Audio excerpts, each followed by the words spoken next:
Hey all, welcome to IMC. So നമുക്ക് ആ 3 lakhs അക്കൗണ്ടിൽ നിന്ന് നോക്കാം. 3 lakhs അക്കൗണ്ടിൽ നിന്ന് ഒരു ട്രേഡ് എടുത്തിട്ടുള്ളായിരുന്നു. കോൾ ഓപ്ഷൻ്റെ ഒരു ട്രേഡ് എടുത്തു. കാരണം ബാങ്ക് നിഫ്റ്റിയും ഏകദേശം ഡയറക്ഷണൽ മൂവ് എന്നുള്ള രീതിയിലാണ് ട്രേഡിംഗ് ലോജിക്ക് ഇതുവരെ വർക്കൗട്ട് ആയത്. ബട്ട് ഇന്ന് എഗെയിൻസ്റ്റ് ആയിരുന്നു. എന്നല്ല, മാർക്കറ്റ് അങ്ങനെ എഗെയിൻസ്റ്റ് ആയിട്ട് ഒരുപാട് തവണ പോകാറുണ്ട്. സോ ഇന്ന് ഞാൻ കോൾ ഓപ്ഷൻ്റെ ട്രേഡ് എടുത്തപ്പോൾ തന്നെ ബാങ്ക് നിഫ്റ്റിയുടെ മൊമെൻറ്റം ഹ്യൂജ് മൊമെൻറ്റം ആയിരുന്നു. ബട്ട് നിഫ്റ്റിയിൽ വലിയ മൊമെൻറ്റം തന്നില്ല. സോ ഫസ്റ്റ് ട്രേഡ് തന്നെ മാർക്കറ്റിൽ ഞാനൊരു പ്രഡിക്റ്റ് ചെയ്ത രീതിയിലല്ല മാർക്കറ്റ് പോയത്. സോ എന്ത് ചെയ്തു, ഞാൻ ട്രെയിൽ ചെയ്ത് SL അടിച്ചു. സോ ഞാൻ ഇന്ന് വൈൻഡപ്പ് ചെയ്തു.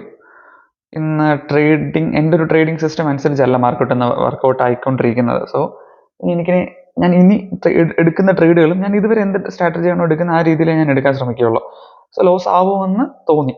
സോ അതുകൊണ്ട് ഇന്ന് ട്രേഡിംഗ് വൈൻഡപ്പ് ചെയ്തു. ഇന്നും ചെറിയ പ്രോഫിറ്റാണ്, വലിയ പ്രശ്നമില്ലാത്ത പ്രോഫിറ്റാണ്. മാർക്കറ്റ് നിങ്ങൾക്ക് കാണാം, മാർക്കറ്റ് സൈഡ് വൈസ് ആയിട്ട് തന്നെ നിൽക്കുന്നത്. 23,000 to 22,925 to 23,000 ആ റേഞ്ചിൽ മാർക്കറ്റ് അങ്ങോട്ടും ഇങ്ങോട്ടും കൺസോൾട്ടേറ്റ് ചെയ്താണ് നിൽക്കുന്നത്. സോ ഇനി വലിയ റിസ്കുകൾ എടുക്കേണ്ട കാര്യമില്ല. കാരണം റിസ്ക് എടുക്കാത്ത വേറൊന്നും ഉണ്ടല്ല, മാർക്കറ്റിൽ റിസ്ക് എടുക്കുവാണെങ്കിൽ അതിനനുസരിച്ചുള്ള റിവാർഡ് കിട്ടുന്ന മാർക്കറ്റ് ആണെങ്കിൽ മാത്രമേ റിസ്ക് എടുത്തിട്ട് കാര്യമുള്ളൂ. ചുമ്മാതെ പോയിട്ട് റിസ്ക് എടുത്തിട്ട് റിവാർഡ് കിട്ടിയില്ലെങ്കിൽ നമുക്ക് എന്താവുന്നത്, ലോസ് ആവുന്നത്. സോ മൊമെൻറ്റം കിട്ടുന്ന സ്പേസ് ഉണ്ടെങ്കിൽ മാത്രമേ റിസ്ക് എടുത്തിട്ട് കാര്യമുള്ളൂ. സോ ഇന്ന് മാർക്കറ്റിൽ അങ്ങനെ റിസ്ക് എടുത്തിട്ട് കാര്യമില്ലെന്നാണ് എനിക്ക് തോന്നിയത്.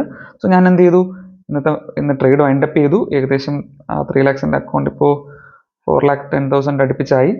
ഞാൻ ഇതിൽ കൂടുതലായിട്ട് ആ പ്രോഫിറ്റിൽ ഫോക്കസ് ചെയ്യാറില്ല. കാരണം ഞാൻ ഈ പ്രോഫിറ്റ് വിഡ്രോ ചെയ്യുന്നുമില്ല, ഫണ്ട് ഞാൻ ഇതിൽ നിന്ന് എടുക്കുന്നുമില്ല.